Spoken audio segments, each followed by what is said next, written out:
Help keep Kinks and Beats Daily ad-free and receive bonus content early with a contribution of 20 cents per episode.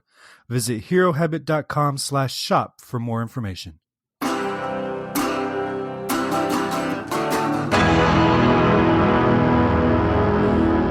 to Kinks and Beats Daily. I'm your host, Tony Fry. Thank you for downloading episode 158 of the podcast as we dig into Think Visual by the Kinks.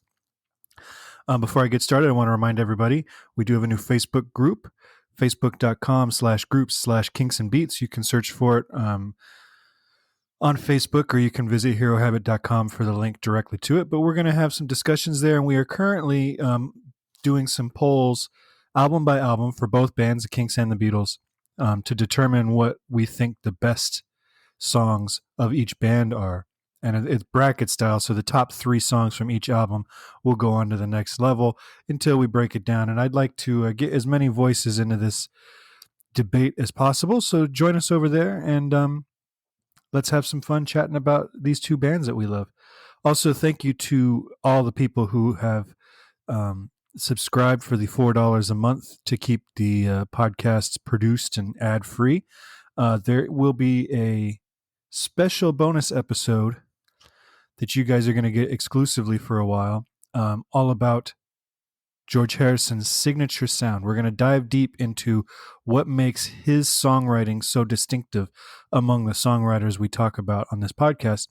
That's going to go directly to our subscribers. So if you want to hear that first, swing by herohabit.com/shop and look for the Kinks and Beats support button. And for $4 a month, you will have access to that and all of our bonus content before it goes public, and some exclusive content that will never go on the public feed. All right, let's move on, though. Today we're talking, like I said, about Think Visual by the Kinks, the song. It was released November 17th, 1986 on the album Think Visual. And this song is crazy. The album as a whole doesn't make my Kinks top 10, mostly because the production grates on me a little bit, with a lot of mid-80s 80s tricks and stuff like that. And it's not a slight to the Kinks. A lot of albums from this period by any artist kind of grate on my nerves. But this track is pretty cool.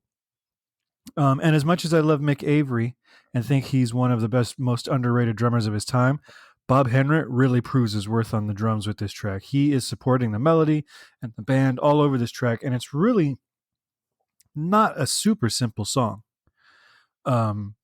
Timing wise, there's a lot going on. If you listen to that drum track, there's a lot going on this track, more than meets the eye and more than the song structure would suggest as far as complexity.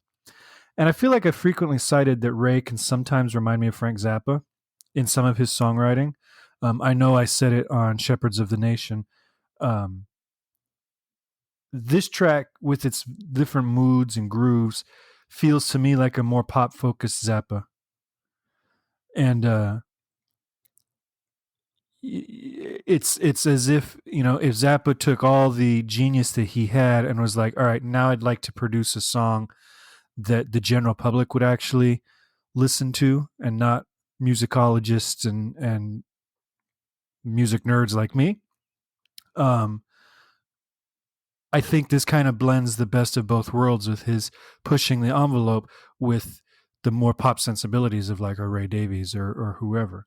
So this song does have some elements that do remind me of it. And again, why doesn't Ray get more credit for his song construction? Everybody talks about his lyrics, and, we've talked a lot on this podcast already about the melodies. The man has a genius knack for melodies that I don't think gets quite the credit it deserves. It seems like all the focus goes on the lyrics, but his song construction, excuse me, and the arrangements are always so strong.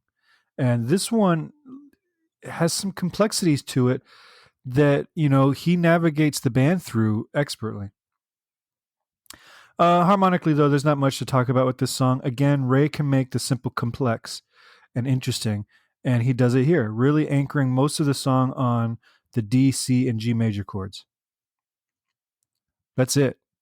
Just basic D, C, and G. Those are primary chords in this key. He shifts to a D minor for the chorus, but switching from D major to D minor has been a trick in his tool belt since Sunny Afternoon, right? He loves establishing a major key or a major chord, and then using the minor version of that same chord, sometimes to transition, sometimes as, the difference between the verse and the chorus, like in Sunny Afternoon, where you've got the verse in D minor, the chorus in D major. So he's doing it here where he's anchored with his D major chord, but he does slip a minor in there every now and then. This track was recorded between June and August 1986, and Ray says this is the first album that the band demoed prior to recording. So there wasn't as much studio time taken to record this album because they weren't figuring out the arrangements as they went. And I just spoke about this arrangement. Obviously, Ray had it mapped out. They had demoed it. They had practiced it prior to going into the recording studio. This is a tune that I think would have suffered if they would have had to figure this arrangement out in the studio, because it would have required hundreds of takes. They would have been, as meticulous as this arrangement ends up being, they would have ended up doing just take after take after take, trying to get these transitions and the shifts and all that kind of stuff under the belt. So, maybe this album doesn't work as well on a preceding album. Maybe the song doesn't work as well on a preceding album, when they weren't demoed and kind of more fully fleshed out going into the recording process. Ray also talks about, and I guess you could say compliments, Dave's input on the entire album, and says he was in a good place for that. A live version of this song would appear on The Road, which was released in 1988. We talked about this briefly on an episode. Was it the Mars Picks? It was one where we had some listeners call in, and somebody had mentioned that this was their first Kinks album, and it was a U.S. only release in 1988. It was a live album, and then it also appeared on Lost and Found, which is a label retrospective released in 1980 or 1991. So the song has a release in 86 as the studio version, 88 as the live version, and then 91 on a label retrospective, which is just like, their best of from that specific period. And it's strange that this song was the title track of an album and appears in the live set and a best of package, but was never released as a single, not even a B-side, which is kind of strange because they obviously like this song. The label must have liked it if they put it on the retrospective. I don't know always how much input the artist has in those types of albums, but it's interesting that this one wasn't pushed more. The album wasn't a huge success and actually had some really unfavorable critical response, but we're used to that here in Kinks land. Overall, though, I think it's one of the best songs on the album. And like I said, I don't visit this album often. This is kind of a dark period in both my Kinks and Beatles fandom. Ringo's not putting out anything good. I think this is Paul's weakest period of music. John is gone, so all his stuff is just leftovers from earlier things and a lot of unfinished stuff. George is kind of in semi-retirement. He goes a long time between Gone Troppo and Cloud 9. And then the Kinks, this is their output. So this is not a period of music that I visit very often. But when I do, this song, Think Visual, is definitely one of my favorites. What are your thoughts on it? Give me a call, 925-494-1739. If you've called and I haven't played it on the podcast, it's because I stockpile all of them, and we're going to do another like listener mail kind of episode, which will be distributed to our subscribers first. So if you'd like to be included in that, give me a call, 925-494-1739. You can email me at kinksandbeats@herohabit.com, or you can now join our Facebook group. And I said herohabit.com. Make sure you swing by there and check out all the Kinks and Beatles related stuff we post and anything else on there. There's a lot of music stuff, sports, pop culture, all of it.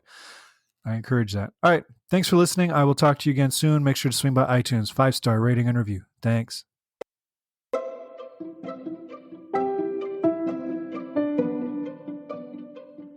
This podcast is presented by the Hero Habit Podcast Network. Swing by HeroHabit.com today to comment on this episode and poke around our growing database of sports and pop culture news, reviews, and collectibles. HeroHabit.com. Collect your heroes.